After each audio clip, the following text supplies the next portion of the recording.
Hello friends, student, शिक्षक साथियों, आज हम बात करने वाले हैं आगामी यूपी टेट 2026, आगामी सुपर टेट और सी टेट में बाल विकास व शिक्षा शास्त्र के अति महत्वपूर्ण प्रश्नों की श्रृंखला में महामैराथन क्लास सीडीपी। यह महामैराथन क्लास प्राथमिक स्तर और उच्च प्राथमिक स्तर दोनों के लिए बहुत ही महत्वपूर्ण है। बाल विकास के मैराथन क्लास में कुल हम 600 प्रश्न पर बात करने वाले हैं और उन 600 प्रश्नों में से आज हम 100 प्रश्नों पर चर्चा करने वाले हैं और सभी के सभी प्रश्न आपके बहुत ही महत्वपूर्ण हैं। पिछली यूपी टेट की परीक्षाओं में पूछे गए हैं और आगे भी इनके पूछे आने की संभावना बहुत ही ज़्यादा है। एक खास बात यहाँ पर और है कि मैंने प्रश्नों के साथ साथ कुछ कंटेंट जो उन्हीं प्रश्नों से आपका संबंधित है वो रखने का प्रयास किया है, जिससे कि आपका जो नॉलेज है वो आपका अस्थायी रहे और आप भूलें ना। तो चलिए हम सीधे क्वेश्चंस की ओर चलते हैं। सबसे पहला यहाँ पर आपका जो प्रश्न दिया गया है वो आपका एजुकेशन शब्द पर आपका आधारित है। एजुकेशन शब्द की उत्पत्ति किस भाषा से हुई है? तो एजुकेशन शब्द की उत्पत्ति लैटिन भाषा से हुई है और एजुकेशन के साथ साथ 3 आपके मुख्य शब्द और हैं, एजुकेटम, एजुसियर और एजुकेयर। इन सभी की चर्चा हम आगे करेंगे।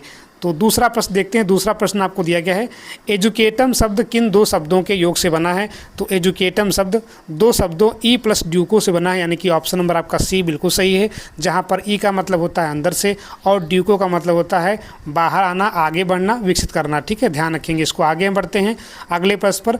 एजुकेशन शब्द लैटिन के किस शब्द के सबसे निकट माना जाता है, जिसका अर्थ है शिक्षण की क्रिया? शिक्षण की क्रिया यानी कि एक्ट ऑफ टीचिंग। तो ये बिल्कुल आपका समकक्ष है एजुकेटम के, मतलब एजुकेशन और एजुकेटम क्या है, बहुत ही नज़दीक हैं। एजुकेटम आपका ई प्लस ड्यूको से बना है, इसको आप ध्यान रखेंगे। आगे हम बढ़ते हैं अगले प्रश्न पर। अगला दिया गया है, एजुकेशन शब्द की उत्पत्ति में ई शब्द का क्या अर्थ है? तो एजुकेशन शब्द की उत्पत्ति में ई शब्द का अर्थ होता है अंदर से। ऑप्शन नंबर ए आपका बिल्कुल सही है। आगे हम बढ़ते हैं। लैटिन मूल के शब्द ड्यूको का शाब्दिक अर्थ क्या है? तो लैटिन मूल के शब्द ड्यूको का अर्थ होता है आगे बढ़ाना, विकसित करना या आगे ले आना, मार्गदर्शन करना। कुछ भी आपका यहाँ पर पॉसिबल है। ठीक है, आगे आना, मार्गदर्शन करना, टू लीड, इसको हम बोलते हैं टू लीड बोलते हैं, कभी कभी क्या बोलते हैं, टू लीड बोलते हैं या टू ड्रा बोलते हैं। टू ड्रा, ड्रा माने क्या होता है, खींचना होता है, बाहर निकालना होता है, आगे बढ़ाना होता है। ऑप्शन नंबर आपका बी बिल्कुल सही है, विकसित करना या आगे बढ़ाना। आगे हम बढ़ते हैं। एजुकेयर शब्द का अर्थ निम्नलिखित में से क्या है? तो एजुकेयर में देखिए आपका यहाँ पर केयर आ रहा है और केयर माने क्या होता है, देखभाल करना। क्या होता है यहाँ पर आपका देखभाल, और देखभाल में आपका क्या आता है, पालन पोषण आता है और विकसित करना आता है। तो ऑप्शन नंबर आपका सी जो है बिल्कुल सही है। केयर से आप पहचाने देखभाल करना, उसी से आप जोड़ दें पालन पोषण। आगे हम बढ़ते हैं अगले प्रश्न पर। अगला प्रश्न आपको दिया गया है, एजुसियर शब्द का अर्थ है क्या है? तो एजुसियर का मतलब होता है यहाँ पर बाहर ले आना या विकसित करना। ठीक है, इंपॉर्टेंट है। मैंने कहा कि इसका मतलब होता है टू लीड। क्या होता है, टू लीड यानी कि आगे बढ़ाना होता है, या टू ड्रा होता है बाहर निकालना या बाहर ले आना। ठीक है, टू ड्रा, ड्रा माने क्या होता है, खींचना। तो जो बच्चे के अंदर जो उसकी अंतर्निहित क्षमताएं होती हैं, जो छिपी हुई प्रतिभाएं होती हैं, उनको हम बाहर निकालते हैं और वो किससे जोड़ता है, हमारा एजुसियर से आपका जोड़ता है, यानी कि ऑप्शन नंबर ए आपका बिल्कुल सही है। आगे हम बढ़ते हैं। शिक्षा का वह अर्थ जो बालक की आंतरिक शक्तियों को बाहर निकालने पर बल देता है, किस शब्द पर आधारित है? तो मैंने पहले ही बताया कि ये आपका आधारित है एजुसियर पर। किस पे आपका, एजुसियर। एजुसियर का मतलब क्या होता है कि आंतरिक शक्तियों को बाहर निकालना, ध्यान रखेंगे, और ये इसी पर बल देता है। तो ऑप्शन नंबर आपका बी बिल्कुल सही है। आगे हम देखते हैं, टू लीड आउट, आगे बढ़ाना, बाहर लाना, किस लैटिन मूल का अर्थ है? मैंने कहा कि टू लीड या टू ड्रा। ठीक है, टू ड्रा माने क्या होता है, बाहर लाना या खींचना। ठीक है, ये क्या आपका है, एजुसियर का आपका यहाँ पर जो है आपका होता है, इसका मतलब टू लीड या आगे बढ़ाना। एजुसियर का मतलब होता है यानी कि जो बच्चे के अंदर जो छिपी प्रतिभाएं हैं उनको हम बाहर निकाल रहे हैं। आगे हम देखते हैं। अगला यहाँ पर दिया गया है, ये आपका कुछ कंटेंट है, आप कंटेंट भी साथ साथ मिलते हैं। तो यहाँ पर देखिए आपका लैटिन शब्द है, उसका शाब्दिक अर्थ क्या है और आसान मतलब क्या है? तो एजुकेयर हमने कहा था, एजुकेयर में क्या होता है, केयर होता है। केयर माने क्या होता है, देखभाल करना, यानी कि पालन पोषण करना। तो यहाँ पर देखिए आपका यहाँ पर पालन पोषण करना शाब्दिक अर्थ है, यानी कि बच्चे को बड़ा करना, नूरिश करना उससे। ठीक है, दूसरा देखिए आपका वर्ड है एजुसियर, इसको भी समझते हैं। एजुसियर क्या होता है, इसके मतलब होता है यहाँ पर आपका बाहर निकालना। मैंने बताया था कि बाहर निकालना, विकसित करना। टू ड्रा आउट, देखिए यहाँ पर लिखा है ड्रा आउट करना, यहाँ पर आपका है छिपी प्रतिभा को बाहर लाना, जो बच्चे के अंदर निहित क्षमताएं हैं, अंतर्निहित शक्तियाँ, उनको बाहर लाना। तो ये भी आपका इंपॉर्टेंट है। आगे देखते हैं एजुकेटम। एजुकेटम का अर्थ हमने बताया यहाँ पर आपका, एजुकेटम का मतलब क्या होता है, शिक्षण कार्य, जो हम अपनी शिक्षा पद्धति में अभी विद्यालयों में कर रहे हैं। तो सिखाने का कार्य होता है, टीचिंग वाला काम होता है। आगे हम देखते हैं अगला, ई प्लस ड्यूको हमने बताया था, तो ई का मतलब क्या होता है, भीतर से या अंदर से, चाहे आप क्या कहें भीतर कहें चाहे अंदर से कहें, दोनों बातें एक ही हैं। और ड्यूको का मतलब क्या होता है, आगे बढ़ाना, नेतृत्व करना या बाहर की ओर ले आना। तो ये इन सभी शब्दों का आप अर्थ समझ लीजिए, क्योंकि क्वेश्चन आपका बनेगा तो फिर आपको वहाँ पर समस्या हो जाएगी। तो मैंने जितने भी प्रश्न रखे हैं सारे के सारे आपके इंपॉर्टेंट हैं। इसमें हम पूरे 100 प्रश्न करेंगे, भले ही आपका वीडियो थोड़ा लंबा हो जाए, लेकिन बहुत ही इंपॉर्टेंट आपके प्रश्न हैं। आगे हम देखते हैं, शिक्षा की महत्वपूर्ण आपकी परिभाषाएं भी पूछी जाती हैं एग्जाम में, और ऐसी परिभाषाएं रखने का हमने प्रयास किया है जो पिछली परीक्षाओं में पूछी गई हैं और आगे भी संभावना बहुत ज़्यादा है। तो पहली परिभाषा है, मनुष्य की अंतर्निहित पूर्णता को अभिव्यक्त करना ही शिक्षा है। यह प्रसिद्ध कथन किस भारतीय दार्शनिक विचारक का है? तो यह और कोई नहीं, हमारे स्वामी विवेकानंद जी का है। यहाँ पर ध्यान रखेंगे, ऑप्शन नंबर आपका बी बिल्कुल सही है। मनुष्य में अंतर्निहित पूर्णता को अभिव्यक्त करना ही शिक्षा है। परिभाषा में आप ध्यान रखें कि अंतर्निहित पूर्णता की अगर बात करता है, अंतर्निहित पूर्णता की अगर बात करते हैं तो वहाँ पर आपके आते हैं स्वामी विवेकानंद आते हैं। आगे हम देखते हैं अगली परिभाषा। अगली परिभाषा है, शिक्षा से मेरा अभिप्राय बालक और मनुष्य के शरीर, मन तथा आत्मा के सर्वांगीण और सर्वोत्कृष्ट विकास से है। यह परिभाषा महात्मा गांधी जी की है, ऑप्शन नंबर सी। ये भी बहुत इंपॉर्टेंट है, शिक्षा से मेरा अभिप्राय करके इनकी परिभाषा है, इसको आप ध्यान रखेंगे। शरीर, मन और आत्मा की यहाँ पर तीनों की बात करते हैं, उसके सर्वांगीण विकास की बात करते हैं। ये क्वेश्चन आपका यूपी टेट 16 में पूछा चुका है, तो आगे भी इसकी संभावनाएं हैं कि पूछा जाए। आगे हम बढ़ते हैं अगले प्रश्न पर, स्वस्थ शरीर में स्वस्थ मस्तिष्क का निर्माण करना ही शिक्षा है। ये कहा है अरस्तु महोदय ने। अगर हमारा शरीर स्वस्थ है तो उसमें ओबियस सी बात है कि वहाँ पर आपका मस्तिष्क भी आपका स्वस्थ होगा, तो ऑप्शन नंबर आपका बी सही है। ये भी आपकी परिभाषा यूपी टेट 2014 में पूछी जा चुकी है। आगे हम बढ़ते हैं, शिक्षा बालक की प्राकृतिक शक्तियों के स्वतः और स्वाभाविक विकास की प्रक्रिया है। तो जहाँ पर भी आपका प्राकृतिक वर्ड आ जाता है, ठीक है, प्रकृति आ जाती है, वहाँ पर हमेशा रूसो महोदय होते हैं। प्रकृतिवादी विचारधारा की यह परिभाषा किस मनोवैज्ञानिक या विचारक की है? तो अगर हम प्रकृतिवादी की बात करें तो प्रकृतिवादी मनोवैज्ञानिक आपके रूसो महोदय हैं। रूसो ने बताया कि अगर हम बालक को प्रकृति में खुला छोड़ दें तो वो प्रकृति से बहुत कुछ सीखता है। कहने का मतलब ये हुआ कि वो स्वाभाविक सीखने की उसकी प्रवृत्ति है। उन्होंने यहाँ तक कहा कि अगर बच्चा आग में हाथ डाला तो उसको आप डालने दीजिए, उसको रोकिए मत, क्योंकि जब वो एक बार जल जाएगा तो दोबारा वो जान जाएगा कि इसमें डालने से हमारे हाथ को नुकसान होगा, तो दोबारा हाथ में वो जो है वो आग में नहीं डालेगा। तो ये आपका जो है प्रकृतिवाद है, रूसो का प्रकृतिवाद। ऑप्शन नंबर आपका सी बिल्कुल सही है। आगे हम बढ़ते हैं, शिक्षा एक त्रिध्रुवी प्रक्रिया है जिसके 3 ध्रुव शिक्षक, शिक्षार्थी और पाठ्यक्रम है। यह विचार किसका है? तो यह विचार है जॉन डीवी जी का। और जैसे अगर देखें हम वैदिक कालीन शिक्षा देखें जो प्राचीन काल में होती थी, वहाँ पर केवल शिक्षक और शिक्षार्थी होता था। दोनों के व्यक्तित्व एक दूसरे को प्रभावित करते थे। बालक का व्यक्तित्व अध्यापक को और अध्यापक का व्यक्तित्व बालक को प्रभावित करता था, तो उसे बोलते थे शिक्षा की द्विध्रुवी प्रक्रिया। उसके समर्थक थे जॉन एडम्स, ठीक है, जॉन एडम्स आपको अभी आगे मिलेंगे। तो यहाँ पर क्या है, यहाँ पर आपके जो है सर जॉन डीवी हैं, इसको ध्यान रखेंगे। कौन कौन यहाँ पर 3 ध्रुव हैं? शिक्षक, शिक्षार्थी और पाठ्यक्रम। पहले पाठ्यक्रम नहीं होता था, द्विध्रुव में केवल शिक्षक और शिक्षार्थी होता था, ये आप ध्यान रखेंगे। आगे हम बढ़ते हैं, शिक्षा एक द्विध्रुवी प्रक्रिया यानी कि बाईपोलर है। वो क्या थी आपकी? ट्राईपोलर थी। तो ट्राईपोलर और बाईपोलर आपका उसका हिंदी है। तो इसमें केवल शिक्षक है और यहाँ पर क्या शिक्षार्थी है, दोनों में एक दूसरे के व्यक्तित्व में इंटरेक्शन हो रहा है। तो ये आपके जॉन एडम्स महोदय हैं, द्विध्रुवी प्रक्रिया है, इंपॉर्टेंट है। आगे हम देखते हैं, यहाँ पर आपका शिक्षा के अलग अलग प्रकारों पे आपके प्रश्न पूछे जाते हैं। जैसे शिक्षा के आपके कई प्रकार के, आपका औपचारिक प्रकार हो गया शिक्षा का, अनौपचारिक और निरौपचारिक, तो इस पर भी आपके प्रश्न बन जाते हैं। अब इसमें देखिए प्रश्न नंबर 15 कह रहा है, ऐसी शिक्षा जो निश्चित समय, निश्चित स्थान जैसे विद्यालय और निश्चित पाठ्यक्रम के अनुसार दी जाती है, क्या कहलाती है? तो अगर सभी चीज़ें निश्चित हैं, पाठ्यक्रम भी आपका निश्चित है, समय भी आपका निश्चित है, स्थान भी आपका निश्चित है, तो उसे हम बोलते हैं औपचारिक और निश्चित पाठ्यक्रम है, ध्यान रखेंगे। आगे हम बढ़ते हैं, बालक अपने परिवार, आस पड़ोस और मित्रों से जो शिक्षा अनियोजित यानी कि आकस्मिक सीखता है, पहले से कोई प्लानिंग नहीं होती है सीखने की, और स्वाभाविक रूप से यानी कि जो उसका नॉर्मल है, नॉर्मल तरीके से सीखता है, उसे किस श्रेणी में रखा जाता है? ये भी क्वेश्चन आपका परीक्षा में पूछा चुका है। तो इसे हम बोलते हैं अनौपचारिक शिक्षा। मतलब जो बच्चा अपने परिवार, अपने आस पड़ोस, अपने मित्रों से या जो भी आपके समाज के लोग होते हैं, जो अनियोजित होता है, आकस्मिक मुलाकात हो गई, नॉर्मल चीज़ों में जो है कुछ सीखते हैं। फिर अगला है यहाँ पर आपका पत्राचार, दूरस्थ शिक्षा और मुक्त विश्वविद्यालय निम्नलिखित में से किस प्रकार की शिक्षा के उदाहरण हैं? तो पत्राचार यानी कि करस्पॉन्डेंस से अगर आप पढ़ाई कर रहे हैं, दूरस्थ यानी कि घर बैठे आप यहाँ पर दूर विश्वविद्यालय से पढ़ाई कर रहे हैं, या मुक्त विश्वविद्यालय से आप यहाँ पर कोई शिक्षा लें, तो ये आपका आता है निरौपचारिक में, यानी कि ऑप्शन नंबर आपका सी है। इसमें कौन कौन आपका आता है? पत्राचार से आप पढ़ाई कर रहे हैं, दूरस्थ शिक्षा यानी कि डिस्टेंस मोड ऑफ एजुकेशन अगर यूज़ कर रहे हैं, और ओपन यूनिवर्सिटी, जैसे अगर आपकी देखें पूरे देश में आपकी राष्ट्रीय इंदिरा गांधी जो है, इंदिरा गांधी राष्ट्रीय मुक्त विश्वविद्यालय आपका है, ओपन यूनिवर्सिटी है। अगर हम देखें उत्तर प्रदेश में तो उत्तर प्रदेश राजशीय टंडन मुक्त विश्वविद्यालय है।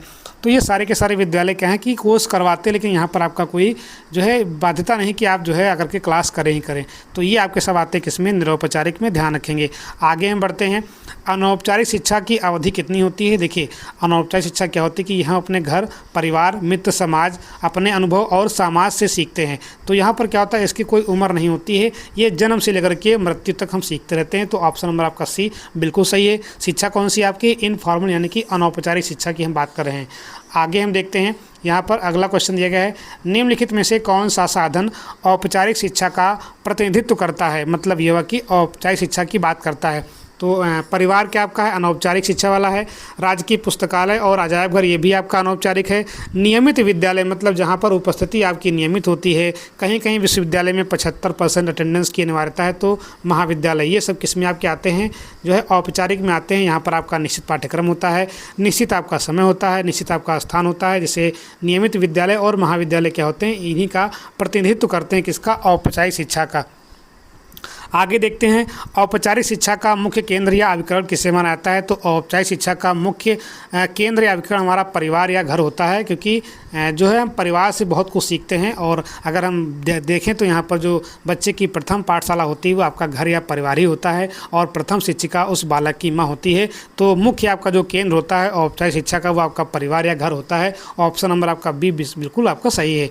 ठीक है, अनौपचारिक की हम बात कर रहे हैं, यहाँ पर आपका अनौपचारिक शिक्षा की बात कर रहे हैं। और ये सारे के सारे विश्वविद्यालय का आपका औपचारिक का है, ये भी आपका औपचारिक का है, ये भी आपका है। तो अनौपचारिक शिक्षा का जो मुख्य केंद्र है वो आपका परिवार होता है। आगे हम देखते हैं, यहाँ पर आपका अगला यहाँ पर आपका है 21 नंबर, वह शिक्षा इसमें परीक्षा और उपाधि प्राप्त करना मुख्य उद्देश्य होता है, और जो एक निश्चित आयु सीमा के भीतर दी जाती है।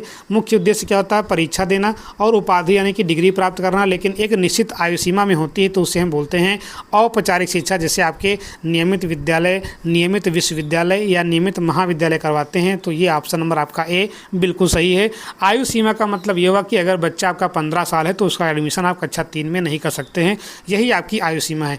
आगे हम बढ़ते हैं, यहाँ पर आपका समाचार पत्र, रेडियो, टेलीविज़न और सोशल मीडिया से मिलने वाली शिक्षा के किस रूप के अंतर्गत आती है? तो ये आपकी आती है अनौपचारिक में। किस में आपकी आती है? अनौपचारिक, यानी कि ऑप्शन नंबर सी। कौन कौन से समाचार पत्र हैं? रेडियो है, टेलीविज़न है, सोशल मीडिया से जो शिक्षा हमको मिलती है, व्हाट्सएप, ट्विटर, जो भी आप सीखते हैं वो सारा का सारा क्या है? आपका अनौपचारिक है। आगे हम देखते हैं अगले प्रश्न पर। अगला प्रश्न आपको दिया गया है, अगला आपका कंटेंट है, मैं रखने का प्रयास किया है। मैंने कहा था कि औपचारिक शिक्षा क्या होती है, इसको हम बोलते हैं फॉर्मल एजुकेशन। इसमें मुख्य विशेषता क्या होती है? नियम, समय और पाठ्यक्रम सब आपका निश्चित होता है। जैसे स्कूल आपके हैं, कॉलेज हैं, यूनिवर्सिटी हैं, जो नियमित मोड में चलती हैं, रेगुलर अटेंडेंस के मोड पर चलती हैं, उनकी बात कर रहे हैं। दूसरा आपका है यहाँ पर अनौपचारिक, इसको बोलते हैं इनफॉर्मल, जो हम अचानक या स्वाभाविक रूप से सीखते हैं। कहाँ? परिवार में। यहाँ पर कोई नियम नहीं होता है, कोई बाध्यता नहीं होती है, इससे परिवार से, समाज से, मित्र से या स्वयं के अनुभव से सीखते हैं। तो वो आपका किस में आपका आता है? अनौपचारिक में आता है। आगे हम बढ़ते हैं, निरौपचारिक। ये क्या होता है? बहुत ही लचीला होता है, इसमें दूरी और समय का कोई बंधन नहीं होता है। और इसमें जैसे ओपन विद्यालय होते हैं, मुक्त विश्वविद्यालय होते हैं, मुक्त विद्यालय होते हैं, डिस्टेंस लर्निंग है, घर बैठे आप एजुकेशन ले रहे हैं, या ऑनलाइन कोर्स है, ये सभी किस में आपके आते हैं? निरौपचारिक में आते हैं, यानी कि नॉन फॉर्मल एजुकेशन में आते हैं।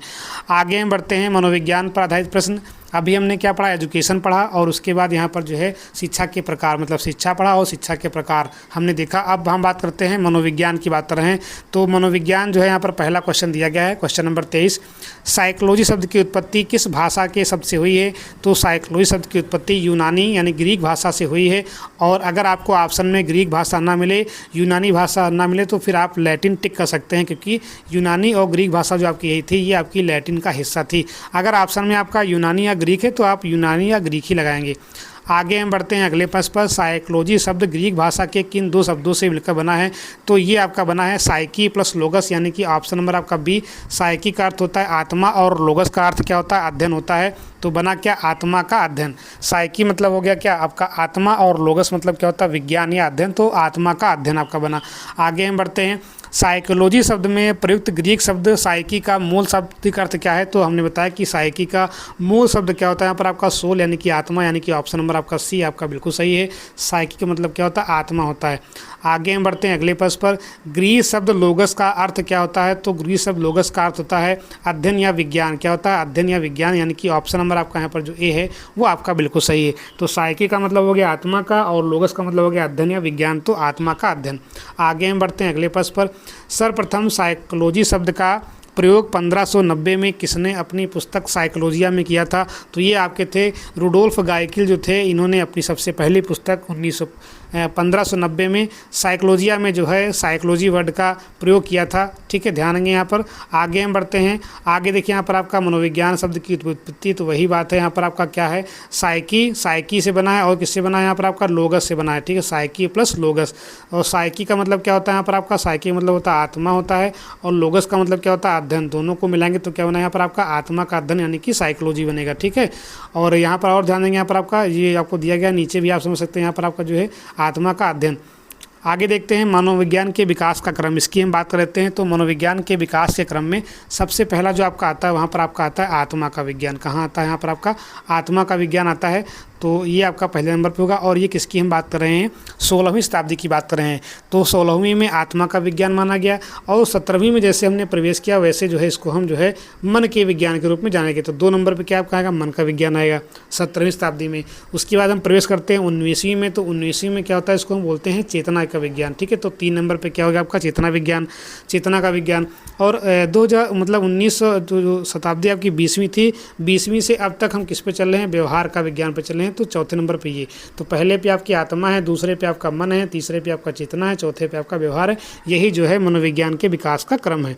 अब देखिए यहाँ पर आगे हम बढ़ते हैं अगले प्रश्न पर। अगला प्रश्न दिया गया है 16वीं शताब्दी में मनोविज्ञान को किसका विज्ञान माना जाता था, जिसके समर्थक प्लेटो, अरस्तु और डेकार्टे थे? क्वेश्चन बहुत ही इंपॉर्टेंट है, आपसे ऐसे पूछ सकता है कि मनोविज्ञान को आत्मा के विज्ञान के रूप में उसके समर्थक कौन थे, या कौन कौन लोग थे जो समर्थन कर रहे थे? तो वहाँ पर आपको मालूम होना चाहिए प्लेटो, अरस्तु और डेकार्टे। इन्होंने कहा कि मनोविज्ञान जो है आत्मा का विज्ञान है। और ये किसकी बात हो रही है?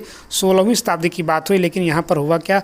जो आत्मा थी, आत्मा का ना तो स्वरूप आपका निश्चित है, ना आत्मा की प्रकृति निश्चित है, और ये आपका अमूर्त है। तो जिसके चलते ये आपका जो है सिद्धांत फ्लॉप हो गया।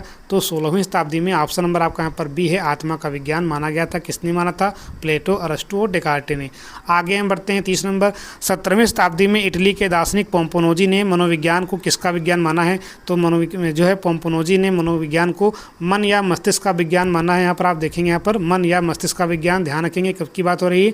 17वीं शताब्दी की बात हो रही है। और जैसे आत्मा का स्वरूप और प्रकृति निश्चित नहीं थी, वैसे मन भी आपका अमूर्त था, इसकी भी आपकी प्रकृति और स्वरूप निश्चित नहीं था। इसके कारण ये भी आपका जो है सिद्धांत या ये भी आपका विज्ञान फ्लॉप हो गया। आगे हम बढ़ते हैं। अगर हम देखें मनोविज्ञान के विकास का क्रम, तो सबसे पहले यहाँ पर क्या आता है आपका? यहाँ पे आत्मा आता है। आत्मा के बाद क्या आता है? यहाँ पर आपका मन आता है। ठीक है, आत्मा के बाद क्या होता है? मन। आत्मा का विज्ञान हुआ 16वीं में, 17वीं में आपका मन का विज्ञान, और 19वीं में चेतना का विज्ञान, और 20वीं में आपका यहाँ पर व्यवहार का विज्ञान। ध्यान रखेंगे। आगे हम बढ़ते हैं मनोविज्ञान के विकास क्रम में। अगला क्वेश्चन आपका है 19वीं शताब्दी में विलियम वुंट, विलियम जेम्स और जेम्स ली ने मनोविज्ञान को किस रूप में परिभाषित किया? तो 19वीं शताब्दी में विलियम वुंट महोदय ने, विलियम जेम्स ने और जेम्स ली ने चेतना के विज्ञान के रूप में मनोविज्ञान को परिभाषित किया। और उन्होंने बताया कि आत्मा और मन के स्थान पे हम चेतना की बात कर सकते हैं। लेकिन हुआ क्या? सिगमंड फ्रायड ने सबका सब जो है किरा कराया पानी कर दिया अनुकूलीन लोगों का। उन्होंने कहा कि आप केवल चेतना की बात करते हैं, लेकिन यहाँ पर सिगमंड फ्रायड ने कहा भैया अर्धचेतन और अचेतन की बात कौन करेगा? तो ये भी आपका इनका सिद्धांत जो है चेतना का सिद्धांत जो आपका इनका फ्लॉप हो गया। क्योंकि सिगमंड फ्रायड ने कहा कि चेतन के साथ साथ अर्धचेतन और अचेतन भी आपका होता है, तो उसको भी आपको ध्यान रखना है। इसलिए इनका चेतना का विज्ञान भी आपका फ्लॉप हो गया।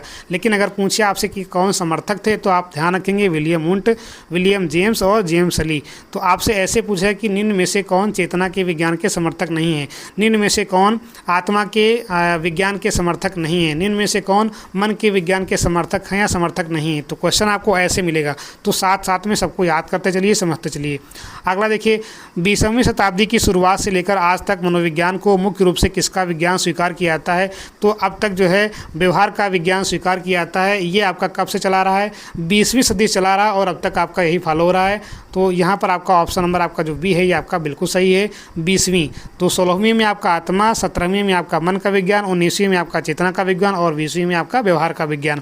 आगे देखते हैं, मनोविज्ञान ने सर्वप्रथम अपनी आत्मा का त्याग किया, फिर अपने मन का और फिर अपनी चेतना खोई और अब वह व्यवहार के ढंग को अपनाए हुए है। यह कथन किसका है? बहुत ही आपका इंपॉर्टेंट आपका क्वेश्चन है। तो यह कथन आपका है R.S. वुडवर्थ का। R.S. वुडवर्थ यानी कि ऑप्शन नंबर आपका बी बिल्कुल सही है। पहले क्या हुआ? आत्मा खत्म हो गई, आत्मा के बाद क्या हुआ? मन खत्म हुआ, मन के बाद चेतना खत्म हुई। अब किस पे हम चल रहे हैं? अब हम चल रहे हैं व्यवहार पे। तो इसको ध्यान रखेंगे। आगे हम बढ़ते हैं, मनोविज्ञान के विकास का क्रम। थोड़ा कंटेंट आप दे सकते हैं। हमने कहा था कि आत्मा का विज्ञान के समर्थक कौन कौन थे आपके? प्लेटो, अरस्तु और डेकार्टे थे। और इसका मुख्य जो है यहाँ पर आपका क्या था कि ये आत्मा का अध्ययन करती थी, इनकी जो शाखा थी। और उसके बाद यहाँ पर आत्मा की स्पष्ट परिभाषा ना हो पाई, ना इनका स्पष्ट रूप हो पाया, जिसके कारण क्या होगा? इसको अमान्य कर दिया गया। आगे है मन या मस्तिष्क का विज्ञान। इसमें आपके थे पोम्पोनाजी महोदय, लॉक और थॉमस रीड। ये तीनों जो है इसके समर्थक थे। किसके? मनोविज्ञान को मन के विज्ञान के रूप में मानने के लिए। और हम किसकी बात कर रहे हैं? ये 17वीं और 18वीं शताब्दी की बात कर रहे हैं। और जैसे आपकी आत्मा की यहाँ पर आपका आत्मा का जो है उसमें अथान नहीं बन पाया, आत्मा के बारे में कोई जानकारी नहीं मिली, वैसे मन भी आपका अमूर्त था। तो अमूर्तता के चलते यहाँ पर आपका ये भी आपका जो है सिद्धांत फ्लॉप हो गया। आगे हम बढ़ते हैं, अगला चेतना का विज्ञान। तो चेतना के विज्ञान को इम्पॉर्टेंट है यहाँ पर, ये आपका विलियम वुंट इसके समर्थक थे, विलियम जेम्स और जेम्स अली। तो यहाँ पर शताब्दी कौन सी आपकी? 19वीं शताब्दी है। यहाँ पर जो खास बातें हुई वो आपकी जो है प्रथम मनोविज्ञानशाला की एक बात हुई, जिसकी स्थापना विलियम वुंट ने जर्मनी के लिपजिंग शहर में 1879 में की थी। प्रथम मनोविज्ञानशाला यानी कि पहली मनोविज्ञानशाला जर्मनी के कौन पे? यहाँ पर आपका लिपजिंग शहर, ठीक है। कौन सा आपका है? लिपजिंग। कहीं कहीं आपको लिपजिंग मिलेगा, कहीं कहीं आपको यहाँ पर लिपसिंग मिलेगा, ठीक है। तो आप दोनों से यहाँ पर आप जो है परिचित रहें।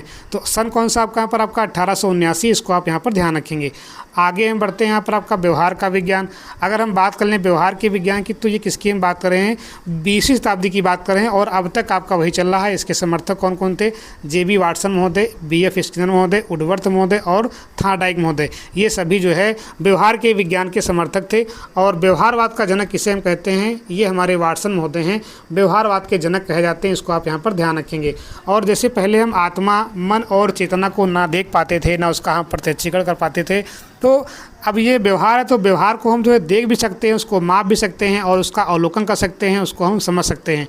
आगे हम बढ़ते हैं, अगले यहाँ पर आपका मनोविज्ञान की परिभाषाएं, जो आपकी बहुत ही महत्वपूर्ण परिभाषाएं, उनकी यहाँ पर हम चर्चा करेंगे। तो पहला यहाँ पर परिभाषा दी गई है, 20वीं शताब्दी के प्रारंभ में मनोविज्ञान को व्यवहार का विज्ञान मानने वाले मुख्य प्रवर्तक कौन थे? तो अगर हम केवल व्यवहार के विज्ञान की बात करते हैं, व्यवहार के विज्ञान की बात करते हैं, कब हम बात कर रहे हैं? 20वीं सेंचुरी की बात कर रहे हैं। तो ये आपके थे J.B. वाटसन महोदय, यानी कि ऑप्शन नंबर आपका जो ए है वो आपका बिल्कुल सही है, व्यवहार का विज्ञान। आगे हम बढ़ते हैं अगले प्रश्न पर। अगला प्रश्न आपको दिया गया है, मनोविज्ञान आचरण एवं व्यवहार का यथार्थ विज्ञान है, यह परिभाषा किसने दी? अब देखिए यहाँ पर मनोविज्ञान आचरण की बात कर रहे हैं। और आचरण क्या होता है? बालकों का जो होता है वो आपका मूल प्रवृत्ति पर डिपेंड करता है। किस पे? आपका मूल प्रवृत्ति पर डिपेंड करता है। और आपको पता है कि मूल प्रवृत्ति के जो आपके यहाँ पर जनक हैं वो आपके कौन हैं? यहाँ पर विलियम मैकडूगल हैं, जिन्होंने 14 प्रकार की मूल प्रवृत्तियाँ बताई थी। तो आप ये भी ध्यान रखें कि कितनी मूल प्रवृत्तियाँ हैं? 14 हैं। मैकडूगल महोदय आचरण से हमने जोड़ा, यहाँ पर आपका मूल प्रवृत्त्यात्मक होता है आचरण व्यक्ति का, तो वो विलियम मैकडूगल से आपका मिलेगा। तो ऑप्शन नंबर आपका सी यहाँ बिल्कुल सही है। आगे हम बढ़ते हैं, मनोविज्ञान मानव व्यवहार और मानव संबंधों का अध्ययन है। तो यहाँ पर दो चीज़ें हैं, मानव व्यवहार और मानव अगर संबंध आता है तो आप किसके साथ जाएंगे? क्रो एंड क्रो के साथ जाएंगे। ऑप्शन नंबर आपका ए आपका बिल्कुल सही है। आगे हम बढ़ते हैं, मनोविज्ञान व्यवहार और अनुभव का विज्ञान है, जो जीवन की सभी परिस्थितियों में मानव के कार्यों का अध्ययन करता है। तो ये परिभाषा आपकी जो है ये आपकी B.F. स्किनर की है, क्योंकि यहाँ पर व्यवहार के साथ साथ यहाँ पर क्या अनुभव की बात कर रहे हैं। तो अगर यहाँ पर दो चीज़ें आई हैं, अगर केवल व्यवहार की बात करेंगे तो वाटसन होते, और यहाँ पर व्यवहार के साथ साथ अनुभव की बात करें और अलग अलग परिस्थितियों की बात करें, तो यहाँ पर आपके ऑप्शन नंबर आपका जो बी है आपका B.F. स्किनर, ये आपका बहुत ही आपका यहाँ पर सुटेबल है। आगे हम बढ़ते हैं, मनोविज्ञान व्यवहार का शुद्ध विज्ञान है। व्यवहारवाद को स्थापित करने वाली यह सटीक परिभाषा किसकी है? तो ये परिभाषा आपकी जो है जे.बी. वाटसन महोदय की। ऑप्शन नंबर आपका सी बिल्कुल सही है। ध्यान रखेंगे, व्यवहार का शुद्ध विज्ञान है, ठीक है। और व्यवहारवाद को स्थापित करना, तो व्यवहारवाद के जो आपके संस्थापक देखें तो यहाँ पर आपके जो जनक हैं वो आपके जे.बी. वाटसन महोदय हैं। इन्हें व्यवहारवाद का जो है जनक भी कहा जाता है, तो इसको हम ध्यान रखेंगे। आगे हम बढ़ते हैं। मनोविज्ञान वातावरण के संपर्क में आने वाले मानव व्यवहारों का विज्ञान है। यह विचार किस मनोवैज्ञानिक का है? तो अगर हम वातावरण की बात लें, अगर हम वुडवर्थ की बात करें, वुडवर्थ महोदय ने यहाँ पर जो है बताया कि अगर बालक का या व्यक्तित्व विकास होता है तो वहाँ पर वातावरण का बहुत ही अहम रोल होता है। तो जब भी वातावरण की बात आएगी, वातावरण के संपर्क की बात आएगी, तो वहाँ पर आपके वुडवर्थ महोदय आपका काम करेंगे। ऑप्शन नंबर आपका ए बिल्कुल सही है। तो ये परिभाषा आपकी किसकी है? R.S. वुडवर्थ की है। वातावरण के संपर्क का उन्होंने जो है महत्वपूर्ण योगदान दिया है, महत्वपूर्ण बातें की हैं। आगे हम बढ़ते हैं। शिक्षा मनोविज्ञान की मुख्य परिभाषाओं की बात करेंगे तो सबसे पहला यहाँ पर दिया गया है, शिक्षा मनोविज्ञान जन्म से लेकर वृद्धावस्था तक एक व्यक्ति के सीखने के अनुभवों का वर्णन करता है और व्याख्या करता है। यह कथन किस मनोवैज्ञानिक का है? तो ये हुआ कि जन्म से लेकर वृद्धावस्था तक जो है सीखने के अनुभव का वर्णन करता है। तो ये परिभाषा आपकी क्रो एंड क्रो की है। ऑप्शन नंबर ए आपका बिल्कुल सही है। आगे हम बढ़ते हैं। शिक्षा मनोविज्ञान अध्यापकों की तैयारी की आधारशिला है। इसके लेखक कौन है? ये भी आपका पूछा गया है 2011 में। तो इसके जो है यहाँ पर लेखक आपके हैं इस परिभाषा के आपके B.F. स्किनर हैं। ये शिक्षा मनोविज्ञान की परिभाषाएं हैं। पहले हमने मनोविज्ञान की परिभाषाओं की बात की, अब हम शिक्षा मनोविज्ञान की परिभाषाओं की बात कर रहे हैं। आगे हम देखते हैं। शिक्षा मनोविज्ञान शैक्षिक विकास का एक क्रमिक अध्ययन है। यह परिभाषा किस मनोवैज्ञानिक से संबंधित है? तो ये परिभाषा भी आपकी 18 में पूछी आ चुकी है। तो ये आपकी है J.M. स्टीफन की। J.M. स्टीफन किसकी हम बात कर रहे हैं? शैक्षिक विकास का क्रमिक अध्ययन। शैक्षिक विकास का क्या कर रहे हैं? क्रमिक अध्ययन कर रहे हैं। वही क्या आपका यहाँ पर शिक्षा मनोविज्ञान है। तो किसने दिया है? J.M. स्टीफन ने। आगे हम बढ़ते हैं। शिक्षा मनोविज्ञान शैक्षिक परिस्थितियों में मानव व्यवहार का वैज्ञानिक अध्ययन है। ये भी बहुत ही आपका इंपॉर्टेंट है। तो ये आपका जो है यहाँ पर V.F. स्किनर की परिभाषा है। किसकी आपकी है? V.F. स्किनर। किसकी हम बात करें? मानव व्यवहार का यहाँ पर वैज्ञानिक अध्ययन की हम बात करें तो ऑप्शन नंबर आपका जो बी है वो आपका बिल्कुल सही है। आगे हम बढ़ते हैं।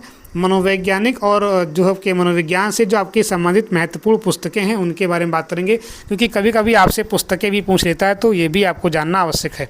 तो पहला क्वेश्चन दिया गया है, क्वेश्चन नंबर 44, बाल केंद्रित शिक्षा का समर्थन करने वाली प्रसिद्ध पुस्तक एमिल या एमाइल के लेखक कौन है? तो एमिल के लेखक जो है मशहूर आपके प्रकृतिवादी मनोवैज्ञानिक आपके Rousseau, Jean Jacques Rousseau. Option number आपका बी बिल्कुल सही है। इनकी पुस्तक का नाम क्या? एमिल या एमाइल। कभी कभी आपको एमिल या एमाइल लिखा मिल सकता है, तो ये भी क्वेश्चन आपका 18 में पूछा चुका है। तो प्रमुख पुस्तकें भी आपको आनी चाहिए। आगे हम बढ़ते हैं। एनिमल इंटेलिजेंस पुस्तक के लेखक कौन है, जिन्हें प्रथम शैक्षिक मनोविज्ञान भी माना जाता है? अगर हम बात करें शिक्षा मनोविज्ञान के जनक तो हम किसको मानते हैं? E.L. थॉर्नडाइक इसको मानते हैं, E.L. थॉर्नडाइक। और इन्होंने क्या लिखा है? Animal intelligence. इन्होंने अलग अलग जो है जानवरों पर प्रयोग किया, जैसे आपका बिल्ली पर प्रयोग किया। तो इन्होंने मुख्य रूप से सीखने के नियम दिए, और सीखने के मुख्य नियम 3 नियम, तत्परता, प्रभाव और अभ्यास का नियम दिया, और गौड़ नियम 5 इन्होंने दिए। तो बी नंबर ऑप्शन आपका बिल्कुल सही है। आगे हम बढ़ते हैं। बाल विकास और किशोरावस्था के अध्ययन से संबंधित प्रसिद्ध पुस्तक एडोलसेंस के लेखक कौन है? तो एडोलसेंस के लेखक आपके कोई और नहीं, बहुत ही फेमस आपके यहाँ पर जो है मनोवैज्ञानिक स्टेनले हॉल हैं। और स्टेनले हॉल ने बताया कि किशोरावस्था कठिन संघर्ष और तूफान का काल है। ठीक है, किसको बताया है? किशोरावस्था को कठिन संघर्ष और तूफान का काल किसने कहा है?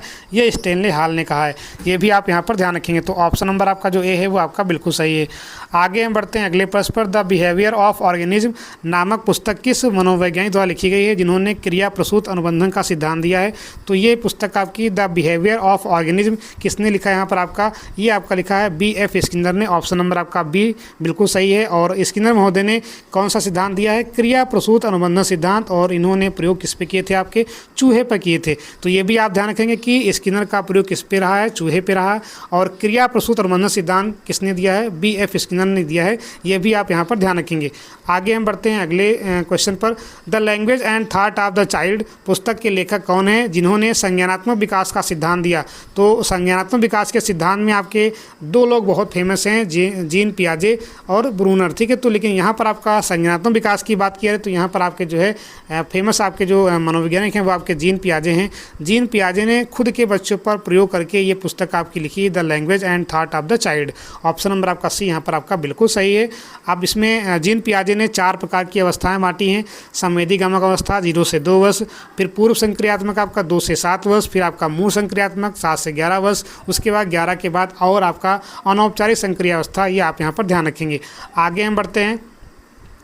व्यवहारवाद की नींव रखने वाले मनोवैज्ञानिक जे.बी. वाटसन की प्रसिद्ध पुस्तक का नाम क्या है? तो इनकी प्रसिद्ध पुस्तक का नाम है बिहेवियरिज्म। ठीक है, ऑप्शन नंबर आपका ए आपका बिल्कुल सही है। जे.बी. वाटसन की पुस्तक क्या है? बिहेवियरिज्म। आगे हम बढ़ते हैं अगले क्वेश्चन पे। आधुनिक मनोविज्ञान की रीढ़ माने जाने वाली पुस्तक प्रिंसिपल ऑफ साइकोलॉजी के लेखक कौन है? तो जो आधुनिक मनोविज्ञान है इसकी जो रीढ़ है वो आपकी यहाँ पर विलियम जेम्स की आपकी पढ़ती है पुस्तक प्रिंसिपल्स ऑफ साइकोलॉजी। ठीक है, यही आपका क्या है? आधुनिक मनोविज्ञान की रीढ़ है। ठीक है, तो ध्यान रखेंगे विलियम जेम्स। आगे हम बढ़ेंगे अगले प्रश्न पर।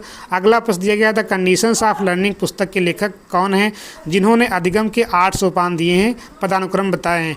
तो द कंडीशंस ऑफ लर्निंग पुस्तक के लेखक आपके रॉबर्ट गैने महोदय हैं, जिन्होंने अधिगम सोपानकी का सिद्धांत दिया है और वहाँ पर आपके 8 सोपान बताए हैं। तो रॉबर्ट गैने आपका यहाँ पर ऑप्शन नंबर आपका बिल्कुल सही है। अधिगम सोपानकी का सिद्धांत अगर आपसे पूछेगा तो आप रॉबर्ट गैने के साथ जाएंगे। 8 वहाँ पर उन्होंने सोपान बताए हैं, 8 पदानुक्रम बताए हैं। आगे हम बढ़ते हैं अगले प्रश्न पर। अगला प्रश्न दिया गया है frames of mind the theory of multiple intelligence पुस्तक के लेखक कौन है जिन्होंने बहुबुद्धि का सिद्धांत दिया? तो बहुबुद्धि का सिद्धांत किसने दिया? ये आपके हार्वर्ड गार्डनर महोदय हैं और इनकी पुस्तक थी आपकी यहाँ पर frames of mind the theory of multiple intelligence 1983 में। इन्होंने शुरुआत में जो है 6 प्रकार की बुद्धियों की बात की थी, बाद में प्रकृतिवादी और अस्तित्ववादी 2 बुद्धियों को जोड़ करके कुल 8 बुद्धियां अभी तक इन्होंने दी हैं। तो इसको आप ध्यान रखेंगे। हार्वर्ड गार्डनर महोदय बहुत ही आपके इंपॉर्टेंट हैं, बहुबुद्धि सिद्धांत के आपके जनक हैं। आगे हम बढ़ते हैं अगले प्रश्न पर। अगला है प्रसिद्ध पुस्तक प्रिंसिपल ऑफ बिहेवियर किस मनोवैज्ञानिक द्वारा लिखी गई जिन्होंने पुनर्बलन का सिद्धांत दिया है? तो अगर आपसे पूछे कि पुनर्बलन का सिद्धांत किसने दिया है तो आप बताएंगे C.L. हल, और इनकी पुस्तक क्या है? Principles of behaviour. ठीक है, प्रिंसिपल्स ऑफ बिहेवियर आप ध्यान रखेंगे। आगे हम बढ़ते हैं। गेस्टाल्ट मनोविज्ञान से संबंधित प्रसिद्ध पुस्तक प्रोडक्टिव थिंकिंग के लेखक कौन है? तो गेस्टाल्टवाद के बहुत ही महत्वपूर्ण आपके मनोवैज्ञानिक आपके मैक्स वर्दीमर जो है ये आपके इसके प्रोडक्टिव थिंकिंग के आपके लेखक हैं। ध्यान रखेंगे मैक्स वर्दीमर। गेस्टाल्टवाद यानी गेस्टाल्टवाद का मतलब क्या होता है कि किसी चीज़ को खंड खंड में ना देखें, उसको हम समग्रता के रूप में, उसको पूर्णता के रूप में देखें। आगे हम बढ़ते हैं अगले क्वेश्चन पर। मनोविज्ञान शाला से संबंधित प्रश्न, मतलब यह कि जो भी क्वेश्चन आपके पूछे आएंगे इससे वो भी आपके मैं रखने का प्रयास किया है। Emotional intelligence why it can matter more than IQ emotional intelligence पुस्तक लिखकर संवेगात्मक बुद्धि को दुनिया भर में प्रसिद्ध करने वाले का मनोविज्ञान का श्रेय है। ये आपके डेनियल गोलमैन महोदय हैं। इन्होंने क्या दिया है? इमोशनल इंटेलिजेंस दिया है। तो ऑप्शन नंबर आपका जो ए है यहाँ पर आपका बिल्कुल सही है, डेनियल गोलमैन। आगे हम बढ़ते हैं। विश्व की प्रथम मनोविज्ञानशाला की स्थापना किसके द्वारा की गई? तो आप ध्यान रखेंगे विश्व की प्रथम मनोविज्ञानशाला ये आपकी विलियम उंट महोदय द्वारा की गई। कहाँ? जर्मनी के लिपजिंग शहर में। ठीक है, जर्मनी आपका शहर है, जर्मनी आपका देश है और जर्मनी देश में यहाँ पर आपका लिपजिंग आपका शहर है। कहीं कहीं आपको लिपसिंग लिखा मिलेगा तो आप वहाँ पर कंफ्यूज नहीं होंगे, दोनों बातें एक ही हैं। और कब किया था यहाँ पर आपका? 1879 में। ठीक है, विलियम उंट यानी कि ऑप्शन नंबर बी आपका सही है। कई बार आपका परीक्षण पूछा गया है 16 में 19 में, तो आगे भी इसकी संभावना है। आगे देखते हैं। विलियम उंट ने कहीं कहीं विलेहम लिखा मिलेगा तो आपका कन्फ्यूजन नहीं होना है। विलियम उंट ने जर्मनी के लिपसिंग विश्वविद्यालय में प्रथम प्रयोगात्मक मनोविज्ञानशाला की स्थापना किस वर्ष की थी? तो आपका पता होना चाहिए। ये आपका 1879 यानी कि ऑप्शन नंबर जो है ए आपका बिल्कुल सही है। कब? 1879 की हम बात कर रहे हैं, प्रथम मनोविज्ञानशाला की बात कर रहे हैं। आगे हम देखते हैं प्रयोगात्मक मनोविज्ञान का जनक निम्नलिखित में से किसे माना जाता है? तो प्रयोगात्मक मनोविज्ञान का जनक किसे मानते हैं? विलियम उंट को मानते हैं, क्योंकि इन्होंने प्रथम मनोविज्ञानशाला जर्मनी के लिपजिंग शहर में 1879 में खोली थी। आगे हम बढ़ते हैं। प्रश्न नंबर 59 है उत्तर प्रदेश में प्रथम मनोविज्ञानशाला कहाँ स्थित है? तो उत्तर प्रदेश में मनोविज्ञानशाला आपकी यहाँ पर इलाहाबाद में आपकी स्थित है, प्रयागराज में स्थित है। ध्यान देंगे मनोविज्ञानशाला इलाहाबाद प्रयागराज। आगे हम बढ़ते हैं। इलाहाबाद प्रयागराज में मनोविज्ञानशाला की स्थापना किस समिति या की संस्तुति पर हुई थी? तो ये आपकी आचार्य नरेंद्र देव समिति थी। कौन समिति? आपकी आचार्य नरेंद्र देव समिति। ऑप्शन ये भी क्वेश्चन पूछा गया है यूपी टेट 18 में, तो इसको भी आप यहाँ पर ध्यान रखेंगे। आगे हम बढ़ते हैं अगले प्रश्न पर। अगला प्रश्न आपको दिया गया है इलाहाबाद प्रयागराज में उत्तर प्रदेश की प्रथम मनोविज्ञानशाला की स्थापना किस वर्ष की गई थी? तो ये आपकी 1947 में की गई थी। कब की गई थी? 1947 में प्रथम मनोविज्ञानशाला की स्थापना 1947 में। आगे हम बढ़ते हैं अगले प्रश्न पर। अगला प्रश्न दिया गया है भारत में प्रथम मनोविज्ञान विभाग डिपार्टमेंट ऑफ साइकोलॉजी की स्थापना 1916 में किस विश्वविद्यालय में की गई थी? तो ये आपकी की गई थी यहाँ पर आपका कलकत्ता विश्वविद्यालय में 1916 में किसके प्रथम मनोविज्ञान विभाग की स्थापना 1916 में कलकत्ता विश्वविद्यालय में की गई थी। आगे हम बढ़ते हैं 63 नंबर। भारत में प्रयोगात्मक मनोविज्ञान की शुरुआत करने का श्रेय किसे आता है? जिन्होंने कलकत्ता विश्वविद्यालय में पहली प्रयोगशाला स्थापित करने में मुख्य भूमिका निभाई थी, तो ये आपके थे डॉक्टर नरेंद्र नाथ सेन गुप्ता। यहाँ पर आप ध्यान रखें, doctor NN Sen Gupta. Option number आपका जो ए है ये आपका बिल्कुल सही है, तो इसको ध्यान रखेंगे। ये आपका भारत में प्रयोगात्मक मनोविज्ञान की शुरुआत करने का श्रेय आता है और इन्होंने प्रशिक्षण लिया था। यहाँ पर आपका जो उनके शिष्य थे विलियम वुंट के, उनके शिष्य से इन्होंने जो है प्रशिक्षण लिया था, ये भी आप ध्यान रखेंगे। आगे हम बढ़ते हैं। शिक्षा मनोविज्ञान के संप्रदाय पर आधारित प्रश्न, ये भी आपका बहुत ही इंपॉर्टेंट है, कई बार आपका परीक्षण पूछा गया, तो इसको भी आप यहाँ पर ध्यान रखेंगे। तो आगे हम बढ़ते हैं। यहाँ पर आपका अगला क्वेश्चन दिया गया है, क्वेश्चन नंबर 62। पहला आपका संप्रदाय है व्यवहारवाद। ठीक है, अलग अलग संप्रदाय पे आपको अलग अलग प्रश्न देखने को मिलेंगे। पहला दिया गया है मनोविज्ञान के व्यवहारवाद संप्रदाय के जनक निम्नलिखित में से कौन है? तो ये आपके हैं JB वाटसन, और ये कई बार आपका परीक्षण पूछा गया है यूपी टेट 17 में और 22 में। तो JB वाटसन जो है ये व्यवहारवाद संप्रदाय के जनक माने जाते हैं। आगे हम बढ़ते हैं अगले प्रश्न पर। क्वेश्चन नंबर 63 है आपका, मुझे कोई भी बालक दे दो, मैं उसे डॉक्टर, वकील, चोर या जो चाहे बना सकता हूँ। व्यवहारवाद से संबंधित यह प्रसिद्ध कथन किसका है? ये भी परिभाषा आपकी यूपी टेट 16 और 19 में पूछी जा चुकी है, तो आप इसको ध्यान रखेंगे। तो कोई भी बालक दे दो, ये आपका जो है किसने कहा है? JB वाटसन महोदय ने कहा है। ऑप्शन नंबर आपका सी जो है बिल्कुल सही है, ध्यान रखेंगे इसको, कई बार आपका परीक्षण पूछा गया है। आगे हम बढ़ते हैं। निम्नलिखित में से कौन सा मनोवैज्ञानिक व्यवहारवाद संप्रदाय से संबंधित नहीं है? तो पहला देखिए यहाँ पर आपका दिया गया IP पावलोव, ये तो आपके संबंधित हैं व्यवहारवाद से।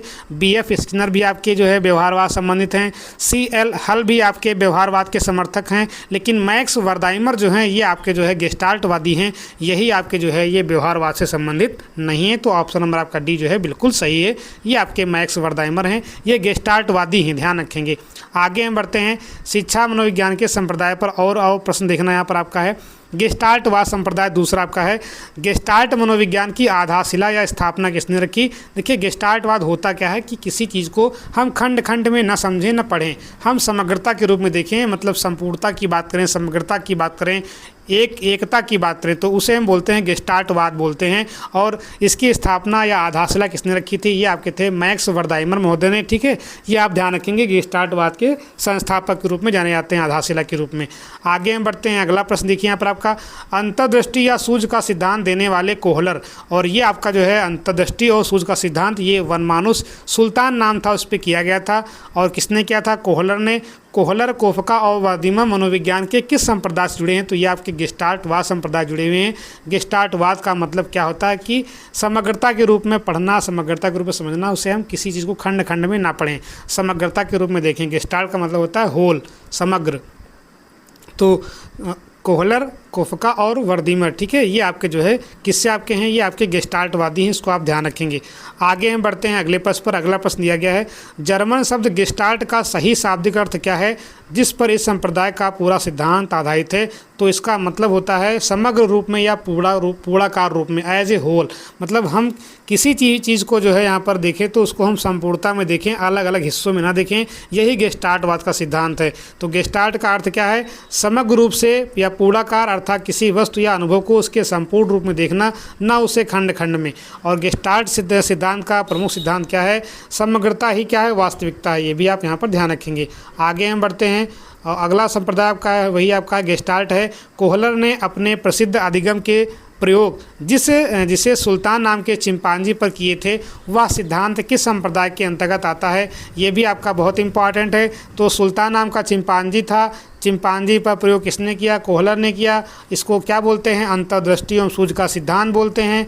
ठीक है, किस संप्रदाय से था? गेस्टाल्ट संप्रदाय से था। तो सभी के सभी आपके प्रश्न बन जाते हैं। तो ऑप्शन नंबर आपका बी बिल्कुल सही है, एक प्रश्न से 4 आपके प्रश्न बन गए। आगे हम बढ़ते हैं। अगला दूसरा आपका संप्रदाय है मनोविश्लेषणवाद संप्रदाय, बहुत ही इंपॉर्टेंट है, ये आपके सिगमंड फ्रायड महोदय हैं। तो इसमें क्या कहा गया है? मनोविश्लेषणवाद संप्रदाय के प्रवर्तक कौन थे जिन्होंने मन की 3 अवस्थाएं, चेतन, अर्धचेतन और अचेतन की बात बताई थी? ये क्वेश्चन आपका कई बार आपका पूछा गया है। तो सिगमंड फ्रायड भी आपके बहुत ही इंपॉर्टेंट हैं, अक्सर परीक्षा में पूछे आते हैं। तो 3 चीज़ों की बात की थी और इन्होंने जो है बर्फ़ के टुकड़े के हिसाब से बताया था, हिमखंड के समान बताया था, चेतन, अर्धचेतन और जो है यहाँ पर आपका अचेतन की बात की थी। तो यहाँ पर कौन है, सिगमंड फ्रायड महोदय। ऑप्शन नंबर आपका जो बी है वो आपका बिल्कुल सही है। आगे हम बढ़ते हैं। फ्रायड के अनुसार मानव व्यक्तित्व के 3 घटक इदम, अहम और पराहम मनोविज्ञान के किस संप्रदाय की मुख्य देन है। तो ये मनोविज्ञान के मनोविशेषवाद यानी कि सिगमंड फ्रायड के सिद्धांत की देन है। इसको आप ध्यान रखेंगे। ये आपका संप्रदाय कौन सा है, मनोविशेषवाद संप्रदाय। और 3 चीज़ें यहाँ पर आपका है, अहम, इदम, अहम और पराहम। ठीक है, ध्यान देंगे। आगे बढ़ते हैं अगले प्रश्न पर। अगला प्रश्न आपको दिया गया है संरचनावाद एवं प्राकारवाद संप्रदाय। इसकी हम बात करेंगे। तो यहाँ देखिए आपका क्या है, मनोविज्ञान के सबसे प्राचीन संप्रदाय संरचनावाद के जनक कौन माने जाते हैं, जिन्होंने अंतर्दर्शन विधि यानी कि इंट्रोस्पेक्शन या इसको हम बोलते हैं आत्मनिरीक्षण विधि पर बल दिया था। तो ये आपके थे विलियम उंट और उनके शिष्य टिंचनर महोदय। ठीक है, तो ऑप्शन नंबर आपका यहाँ पर जो बी है वो आपका बिल्कुल सही है, विलियम उंट और उनके शिष्य टिंचनर महोदय। तो ये आपके दोनों लोग जो है ये संरचनावाद से संबंधित हैं और इन्होंने अंतर्दर्शन विधि यानी कि आत्मनिरीक्षण विधि जो है स्थापित की थी। ध्यान देंगे, अगर आपसे पूछे कि अंतर्दर्शन विधि के जो है प्रवर्तक कौन है तो आप क्या बताएंगे, विलियम उंट। ठीक है, ध्यान रखेंगे, ये भी आपका प्रश्न बन सकता है। आगे हम देखते हैं मानवतावाद और संज्ञानवाद संप्रदाय। तो मनोविज्ञान में मानवतावाद संप्रदाय के आध्यात्मिक जनक या मुख्य प्रणेता किसे स्वीकार किया जाता है, जिन्होंने मांग का सिद्धांत दिया। तो मांग का सिद्धांत किसने दिया, अब्राहम मैस्लो ने। और ये भी आपका है मानवतावाद का संप्रदाय किसने दिया आपका यहाँ पर, ये आपका अब्राहम मैस्लो। मतलब ये मानवतावाद संप्रदाय के आपके यहाँ पर मनोवैज्ञानिक हैं, अब्राहम मैस्लो का मांग सिद्धांत है। ठीक है, ध्यान देंगे इसको। आगे हम बढ़ते हैं अगले प्रश्न पर। संज्ञानवाद संप्रदाय जो मानव के सोचने, समझने और सूचनाओं को ग्रहण करने की प्रक्रिया पर आधारित है के मुख्य प्रतिपादक हैं। तो ये आपके संज्ञानवाद की अगर हम बात करें, कॉग्निटिविज्म की बात करें संज्ञानवाद की, तो आपके 2 मनोवैज्ञानिक बहुत फेमस हैं, जीन पियाजे और जेरोम ब्रोनर। ये दोनों लोग जो है संज्ञान की बात करते हैं। तो ऑप्शन नंबर आपका जो ए है वो आपका बिल्कुल सही है। आगे हम बढ़ते हैं। जो आपको यहाँ पर मैंने कंटेंट देने का प्रयास किया, कंटेंट समझने का प्रयास करते हैं। हमने कहा था संरचनावाद, तो संप्रदाय आपका इधर है। तो संप्रदाय कौन सा आपका यहाँ पर है, संरचनावाद है। इसके जनक कौन है, विलियम उंट और टिचनर हैं। मुख्य विचार क्या है, मन की संरचना और चेतना के अनुभवों का अध्ययन। और शिक्षा में क्या योगदान है, इन्होंने अंतर्दर्शन विधि यानी कि आत्मनिरीक्षण विधि दी थी। आगे हम बढ़ते हैं। दूसरा यहाँ पर आपका जो है संप्रदाय प्रकारवाद है। तो प्रकारवाद के जनक कौन है, विलियम जेम्स और जॉन डीवी। 2 लोग थे इसमें मानसिक प्रक्रियाओं और चेतना और पाठ्यक्रम को व्यवहारिक और उपयोगी बनाना इसका मुख्य उद्देश्य था। आगे हम देखते हैं जो इंपॉर्टेंट है व्यवहारवाद। इसमें जेबी वाटसन, स्किनर और थॉर्नडाइक केवल देखे जाने वाले व्यवहार और उद्दीपक अनुक्रिया पर जोर दिया। एसआर यानी कि स्टिमुलस और रिस्पांस, इस पर ध्यान दिया। पुरस्कार, दंड, अभ्यास और रटने की विधि यहाँ पर आपका जो है। आगे देखते हैं संप्रदाय यहाँ पर आपका जो है गेस्टाल्टवाद। इसके मुख्य वैज्ञानिक कौन कौन, वर्दीमर, कोहलर, कोफका हैं। और इसका मुख्य मतलब क्या है कि पूर्ण जो है अंश से बड़ा है। मतलब हम किसी को खंड खंड में ना पढ़ें, कि हम हमेशा किस में देखें, समग्रता में देखें, उसका होल स्ट्रक्चर देखें। सूझ या अंतर्दृष्टि का सिद्धांत दिया, यहाँ पर इसका मुख्य योगदान है। आगे देखते हैं मनोविशेषणवाद। यहाँ पर आपका इसके सिद्धांत के कौन यहाँ पर आपके जनक हैं, ये आपके हैं सिगमंड फ्रायड महोदय। मुख्य रूप से यहाँ पर आपके मनोवैज्ञानिक हैं। अचेतन मन और दमित इच्छाओं का अध्ययन किया। ठीक है, और अचेतन मन जो होता है पर आपका लगभग आपका 90% होता है, इसको भी आप ध्यान रखेंगे। बाल की शिक्षा और बाल अपराधों को समझने में सहायता मिली। आगे हम देखते हैं मानवतावाद। मानवतावाद के यहाँ पर आपके कार्ल रोजर्स और अब्राहम मैस्लो। अब्राहम मैस्लो ने मांग का सिद्धांत दिया। आगे हम बढ़ते हैं। अगला जो इंपॉर्टेंट है संज्ञानवाद। संज्ञानवाद के आपके जीन पियाजे, ब्रूनर महोदय।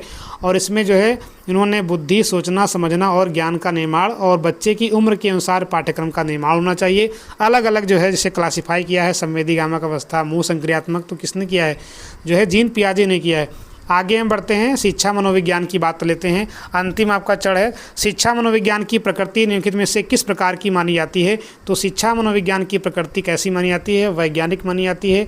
ये पूर्णतः कलात्मक आपकी नहीं है, दार्शनिक भी नहीं है, केवल धार्मिक भी नहीं है। कैसी आपकी वैज्ञानिक विधा है। ठीक है, इसको आप ध्यान रखेंगे। ये भी क्वेश्चन आपका कई बार पूछा गया है यूपी टेट 16 में, 19 में। आगे हम देखते हैं शिक्षा मनोविज्ञान का मुख्य केंद्र या मुख्य विषय वस्तु निम्नलिखित में से क्या है। तो शिक्षा मनोविज्ञान का जो मुख्य आपका केंद्र है पशुओं का व्यवहार, ये भी आपका नहीं है। मानव का शैक्षिक वातावरण, व्यवहार और अधिगम, बिल्कुल सही बात है। मानव का शैक्षिक वातावरण, व्यवहार और अधिगम क्या हो रहा है, यही जो है मुख्य आपका विषय है शिक्षा मनोविज्ञान का। तो ऑप्शन नंबर आपका बी बिल्कुल सही है। आगे हम देखते हैं निम्नलिखित में से कौन सा क्षेत्र शिक्षा मनोविज्ञान के अध्ययन क्षेत्र के में शामिल नहीं है। तो पहला है अधिगमकर्ता और उसका विकास बिल्कुल करना है। अधिगम प्रक्रिया और परिस्थितियाँ ये भी करना है आपको शामिल है। मानसिक स्वास्थ्य और मापन ये भी आपका शामिल है। अलौकिक शक्तियाँ और परलोक का अध्ययन इसमें नहीं होता है। तो मनोविज्ञान में हम अलौकिक शक्तियों और परलोक का अध्ययन नहीं करते हैं, यही आपका यहाँ पर शामिल नहीं है। आगे हम देखते हैं यहाँ पर आपका अगला प्रश्न है शिक्षा मनोविज्ञान का मुख्य उद्देश्य बालक का क्या करना होता है। तो शिक्षा मनोविज्ञान का मुख्य उद्देश्य बालक का 360 डिग्री आपको डेवलपमेंट करना है। ठीक है, 360 मतलब यह कि ऑल राउंड डेवलपमेंट, सर्वांगीण विकास करना रहता है। ठीक है, केवल शारीरिक विकास आपका नहीं करना है, केवल आर्थिक नहीं करना है, केवल रटने की क्षमता नहीं करना है, सर्वांगीण विकास करना है। 360 यानी कि होलिस्टिक डेवलपमेंट करना है बच्चे का हमें। आगे हम देखते हैं शिक्षा मनोविज्ञान की सबसे प्राचीन या प्रारंभिक विधि कौन सी मानी जाती है जिसमें व्यक्ति स्वयं के अंदर झांक कर अपने मानसिक अनुभवों का अध्ययन करता है। तो ये अंतर्दर्शन विधि है। विलियम उंट ने आपको दिया था यहाँ पर आपका अंतर्दर्शन विधि। इसको हम कभी कभी आत्मनिरीक्षण विधि बोलते हैं। आत्मनिरीक्षण विधि किसने दिया था? विलियम उंट ने अंतर्दर्शन विधि। ध्यान रखेंगे। आगे हम बढ़ते हैं बहिर्दर्शन विधि के प्रवर्तक कौन माने जाते हैं जिन्होंने व्यवहार के बाह्य परीक्षण पर बल दिया। तो ये आपके वही महोदय हैं, आपके JB वाटसन महोदय, जो बहिर्दर्शन पर ज़्यादा यानी कि बाहर के व्यवहार पर ज़्यादा फोकस करते हैं। ऑप्शन नंबर ए आपका बिल्कुल सही है। तो अंतर्दर्शन के आपके विलियम उंट हैं और बहिर्दर्शन के आपके यहाँ पर जो है JB वाटसन महोदय हैं। आगे हम बढ़ते हैं। अगला है किसी समस्याग्रस्त बालक के व्यवहार का गहराई से अध्ययन करने के लिए नैदानिक क्षेत्र में किस विधि का प्रयोग सबसे उत्तम माना जाता है। तो उसके लिए सबसे अच्छा है कि उसकी हम केस स्टडी करें, यानी कि व्यक्ति इतिहास विधि सबसे इम्पॉर्टेंट है। अगर कोई बच्चा किसी समस्या से ग्रस्त है और उसका हम गहराई से अध्ययन करना चाहते हैं तो केस स्टडी जो है सबसे बेहतर एग्जाम्पल है। इसको हम बोलते क्या हैं? व्यक्ति इतिहास विधि बोलते हैं। इसमें पूरा बच्चे का खाका होता है पिछले कर्मों का, पिछली जानकारियों का। आगे हम देखते हैं विद्या या शिक्षा वही है जो मनुष्य को सांसारिक बंधनों से विमुक्ति दिलाए, यानी कि सा विद्या या मुक्त है। यह धार्मिक और दार्शनिक दृष्टिकोण कहाँ से प्रेरित है? ये भी आपका पूछा गया है यूपी टेट 16 में। तो ये आपका प्रेरित है उपनिषद और या विष्णु पुराण से। बहुत ही आपका इंपॉर्टेंट है, इसको भी आप यहाँ पर ध्यान रखेंगे। आगे हम बढ़ते हैं सिगमंड फ्रायड के मनोविश्लेषणात्मक सिद्धांत पर आधारित प्रश्न। मतलब सिगमंड फ्रायड ने चेतन, अचेतन और अचेतन मन की बात की है, तो उसी पर आपके डिपेंडेंट प्रश्न हैं।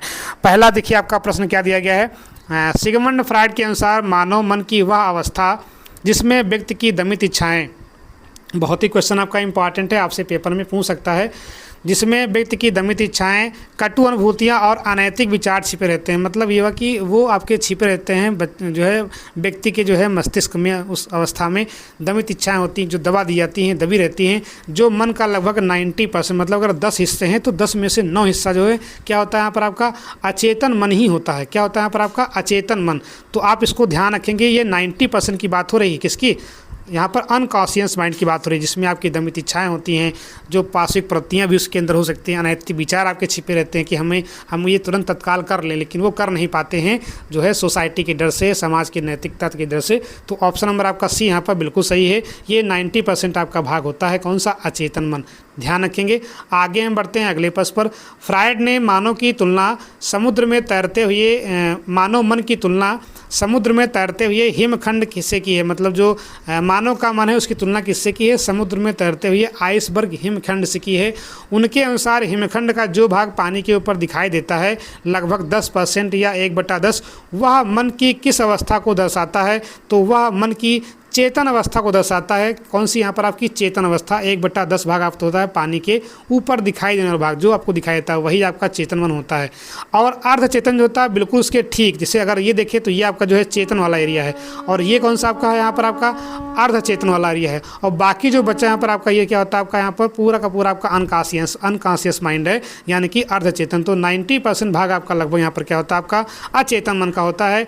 और तो आपको ध्यान रखना है यहाँ पर 10% किसकी बात करें, यहाँ पर आपका हम बात कर रहे हैं, ये आप बात कर रहे हैं चेतन मन की। तो ऑप्शन नंबर आपका यहाँ पर जो बी है वो आपका बिल्कुल सही है, 10% की हम बात कर रहे हैं।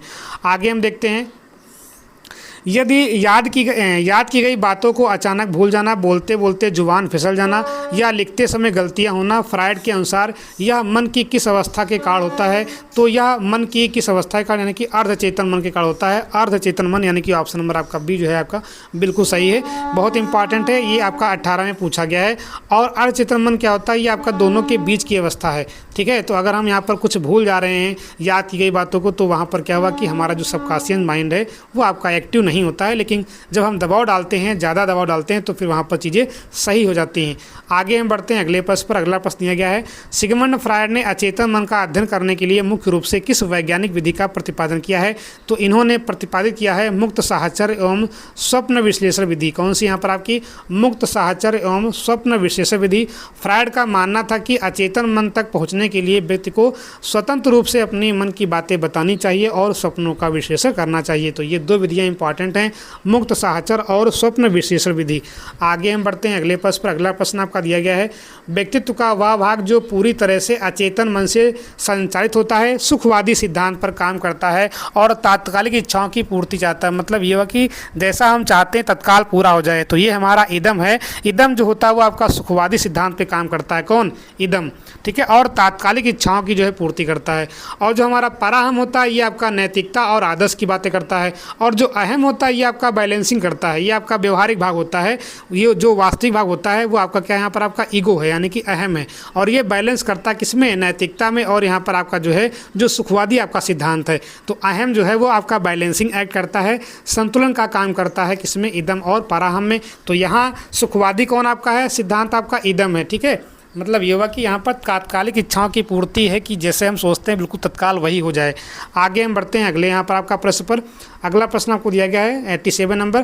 फ्रायड के अनुसार अहम व्यक्तित्व का व्यवहारिक भाग है जो इदम की इच्छाओं और समाज के नियमों के बीच संतुलन बनाता है। मतलब ये हुआ कि इदम की जो इच्छाएं हैं उनको भी देखना है और समाज के जो नियम हैं उनको भी देखना है। तो बैलेंस कौन कर रहा है? यही ईगो कर रहा है। किसको?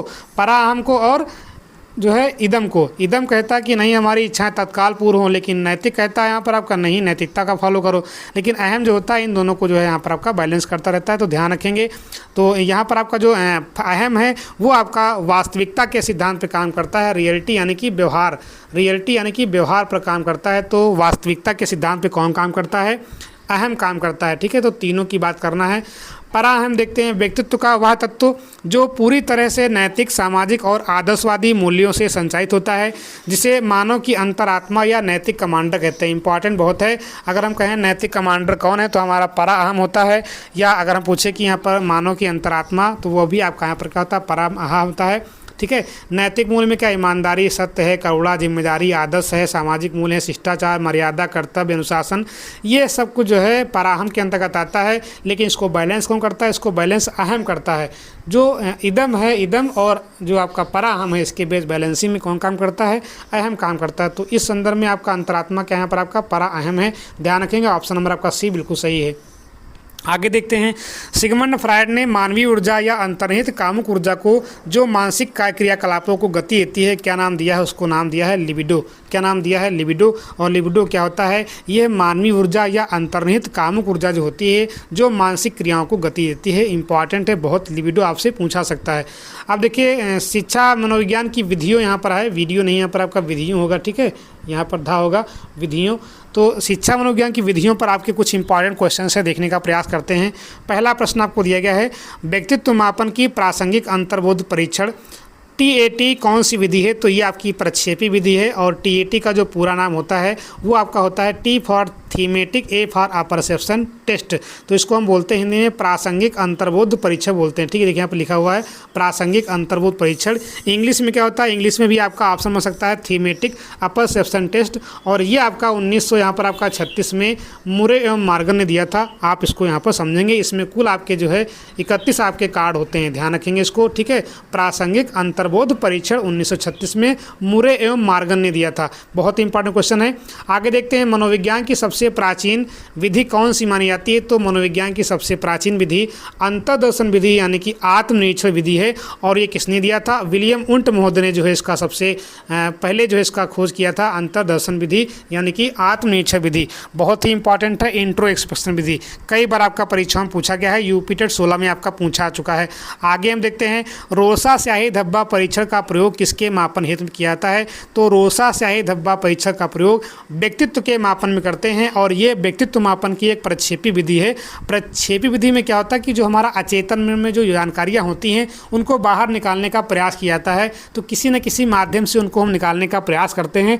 तो प्रक्षेपी विधि में यही होता है कि जो भी दमित इच्छाएँ हैं, जो भी व्यक्ति के अचेतन मन में जानकारियाँ हैं, स्टोर रूम में जो इकट्ठा हैं, उन सभी को निकालने के लिए प्रक्षेपी विधि का या जिस विधि का इस्तेमाल करते हैं उसे हम बोलते हैं प्रक्षेपी विधि बोलते हैं। तो जैसे यहाँ पर आप कार्ड है तो कार्ड दिखा करके यहाँ पर जो है जानकारियाँ ली जाती हैं उसके बच्चे जो है बालक के व्यक्तित्व के बारे में।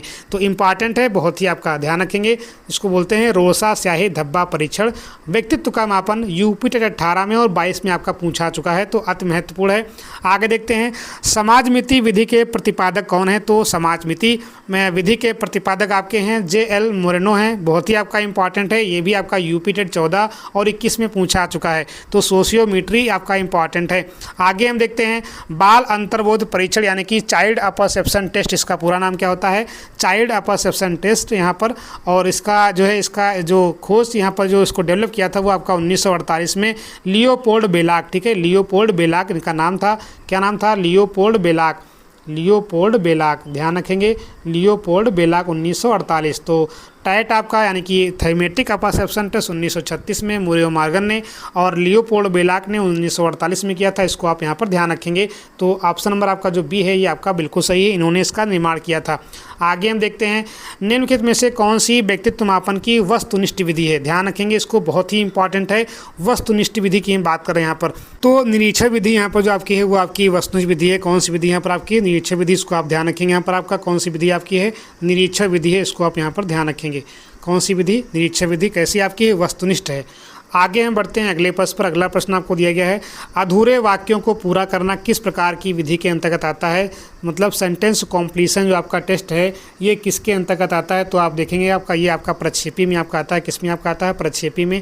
वाक्य पूर्ति परीक्षण को बोलते हैं। और ये आपका जो है व्यक्तित्व मापन की आपकी विधि है। किसकी आपकी है? व्यक्तित्व मापन की विधि है। और इसको जो है सिस्टमेटिक रूप से पाइन एवं टेंडलर ने जो है डेवलप किया था। तो ऑप्शन नंबर आपका सी बिल्कुल सही है। आगे हम बढ़ते हैं मनोविज्ञान में प्रश्नावली विधि का जनक किसे माना जाता है? यहाँ पर आपका बहुत ही कन्फ्यूजन होगा। देखिए दो चीज़ें हैं, एक आपकी प्रश्नोत्तरी विधि है, एक आपकी कौन सी है यहाँ पर आपकी प्रश्नोत्तरी है। तो जो अगर प्रश्नोत्तरी की यहाँ पर बात करते तो यहाँ पर आपका सुकरात होता। क्या होता है यहाँ पर आपका? सुकरात। लेकिन यहाँ किसकी बात कर रहे हैं हम? किसकी बात कर रहे हैं? प्रश्नावली की बात कर रहे हैं। तो प्रश्नावली विधि के जो आपके जनक हैं वो आपके उडवर्थ महोदय हैं। तो यहाँ पर कन्फ्यूजन नहीं रखना है, प्रश्नावली के उडवर्थ हैं और प्रश्नोत्तरी के सुकरात महोदय हैं। आगे हम देखते हैं अगले प्रश्न पर। अगला प्रश्न आपको दिया गया है यहाँ पर आपका प्रथम मनोवैज्ञानिक प्रयोगशाला की स्थापना करने वाले विलियम वुंट किस विधि के प्रबल समर्थक हैं? तो ये आपके समर्थक हैं अंतर्दर्शन विधि के, ठीक है, अंतर्दर्शन यानी कि इंट्रोस्पेक्शन जो आपका मेथड है उसके आपके हैं। और विलियम वुंट ने यहाँ पर जो है 1879 में लिपजिंग शहर में जो है यहाँ पर जर्मनी में प्रथम मनोविज्ञानशाला की स्थापना की थी। ये भी आप यहाँ पर ध्यान रखेंगे, इंपॉर्टेंट बहुत है। आगे देखते हैं और अगला क्वेश्चन देखते हैं यहाँ पर आपका अंतिम क्वेश्चन 100 नंबर। किसी समस्याग्रस्त बालक के व्यवहार को सुधारने के लिए सबसे उत्तम विधि कौन सी मानी जाती है? तो वो सबसे उत्तम विधि आपकी यहाँ पर है केस स्टडी यानी कि जीवन इतिहास विधि। ऑप्शन नंबर आपका सी जो है बिल्कुल सही है। अगर हमें बालक के व्यवहार में सुधार करना है, उसकी समस्या का समाधान करना है तो हम उसकी केस स्टडी करेंगे। तो ऑप्शन नंबर आपका सी आपका बिल्कुल सही है। तो ये आपके 100 अति महत्वपूर्ण प्रश्न रहे। इसके बाद थोड़ा आप कंटेंट देखने का प्रयास करेंगे। जैसे देखिए आपका यहाँ पर आत्मनिष्ठ विधियाँ आपको दी गई हैं। तो पहली विधि आपका आत्मनिष्ठ में क्यों कराती है? आपकी अंतर्दर्शन विधि कौन सी आपकी यहाँ पर है? आत्मनिष्ठ विधियाँ हैं, मतलब स्वयं के अनुभवों पर आपका आधारित है। तो अंतर्दर्शन कैसी आपकी? आत्मनिष्ठ है। इसके अलावा देखिए जीवन इतिहास विधि भी आपकी यहाँ पर आत्मनिष्ठ विधि है। साक्षात्कार विधि भी आपकी आत्मनिष्ठ विधि है। प्रश्नावली विधि भी आपकी यहाँ पर क्या? आत्मनिष्ठ विधि है। तो इसके पहले अभी आपका आया था यहाँ पर आपका निरीक्षण विधि, वो आप किसमें आपका था? यहाँ पर आपका वस्तुनिष्ठ में था, तो वहाँ पर आपको ध्यान देना है।